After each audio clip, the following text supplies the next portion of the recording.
Hello, this is Jordan from Hampton Roads Real Estate Photography, and today's tutorial is a quick one. It's about correcting some color problems in Photoshop. Specifically, we are going to look at a real estate scene which has a little bit of a stain on a piece of furniture and also a little bit of a color cast on the ceiling, and we're going to go ahead and get rid of those. So let's get into it. Alright, we have our image here. Let's blow this up a little bit. I'll show you what is the offending color problem. So on this chair we have this. I believe this is a sunburn type of miscoloration because this is staring right onto the window.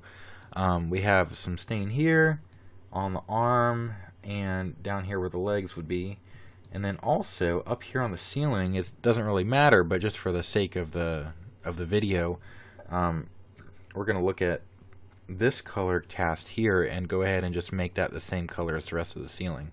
So get right into it. All we need to do is make a new layer on top of whatever we're happy with. Typically you would get all the lighting for the room squared away first, then make a new layer. You want to change the blending mode to color. That way whatever you do will just affect the color of what you're painting, and it won't adjust the lighting or any of that, or the textures. So anyways, all we have to do to correct color in an instance like this is either hold down our Alt button on Windows, or click over here into our foreground color. And just for the sake of you seeing it, we're going to do it that way, but I typically hold down the Alt button and then click. But you want to pick that and then click into a spot that you want to sample from, which will set your foreground color as that color. So I'll just pick I'll pick right here and hit OK. And then we want to make sure we are on our brush, and go ahead, make your brush size appropriate for what you're doing, and just go ahead and paint right over it. So you can see we no longer have a stain. So let's just keep going over the whole chair.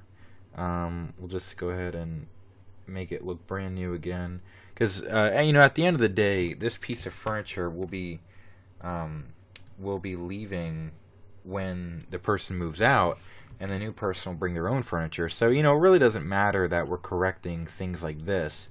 Now if it was, say for instance, a refrigerator that had a stain on it, like a white refrigerator, then it's a little unethical to do this, because you'd be misrepresenting what you're selling, because you have the intention of giving the buyer this chair, or in that instance that refrigerator. So in that instance you would pretty much have to leave it alone.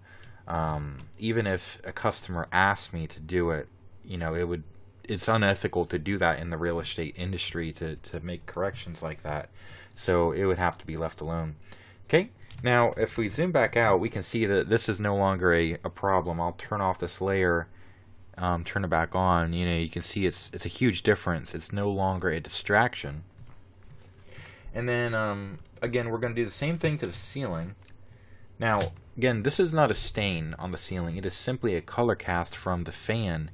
And this isn't really a bad one by any stretch of the imagination, but a lot of times in darker homes, the color cast from the fans is pretty apparent, because that would be most of what's lighting up the room, where in this instance most of what's lighting up the room is a combination of the daylight and my flash.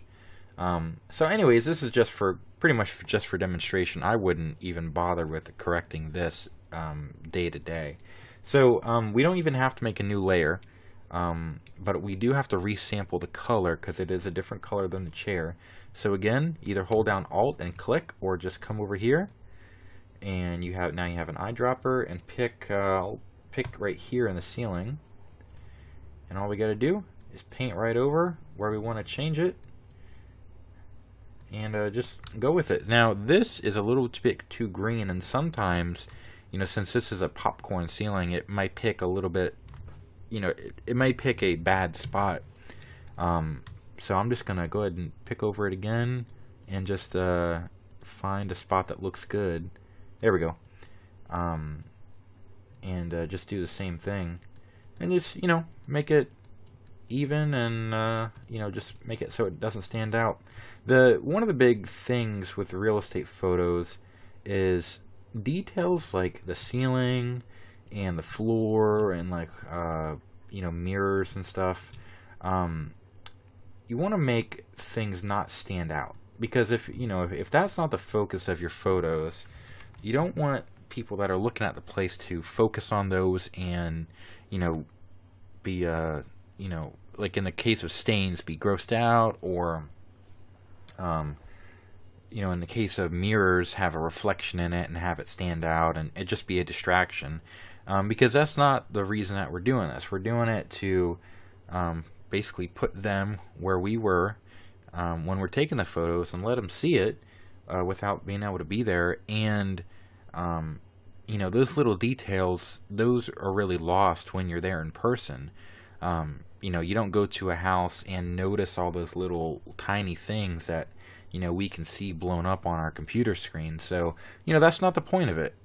So little imperfections like the chair color that won't be there, and the color cast from the ceiling fan that isn't really a color cast, that is permanent. If those things can quickly be minimized, that's for the best. So anyways, that is about it. This it's a pretty simple thing to correct colors like that. And again, with the color blending mode, you don't change the texture of anything.